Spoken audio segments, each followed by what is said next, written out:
Kim Cho at Paolo Avellino, na-booking ang tawagan sa ASAP Vancouver. Nagkakakiligang muli ang Kim Pao Nation matapos mabuking sa ASAP Natin To in Vancouver na babe pala ang tawagan ni Kim at Paolo. At tila may mga pahaging pa na real-life romance na sa pagitan nila.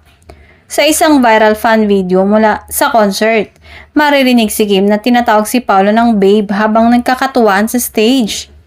Agad itong napansin ng mga fans at kumalat sa social media na may caption pang legit na talaga. Kasunod ng kilig moment na yon, hindi rin nakaligtas sa Showtime host na kabilang sa ASAP Vancouver ang tila mga banat at tinginan ng dalawa on air. Ayon sa ilang fans, ramdam na ramdam daw ang chemistry at tamang kilig sa bawat biruan nila.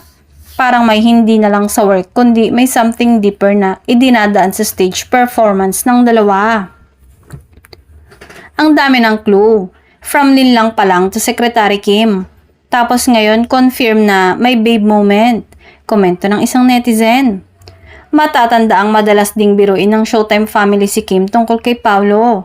Lalo na kapag napag-uusapan ng mga love life segment ng programa. Sa tuwing mababanggit ang aktor, hindi naman maitago ni Kim ang kanyang mga ngiti. At yun na raw ang confirmation para sa mga solid fans. Hanggang ngayon ay nananatiling tahimik ang dalawa tungkol sa estado ng kanilang relasyon. Pero sabi nga ng netizens, kung tawagan yung babe, ano pa bang itinatago?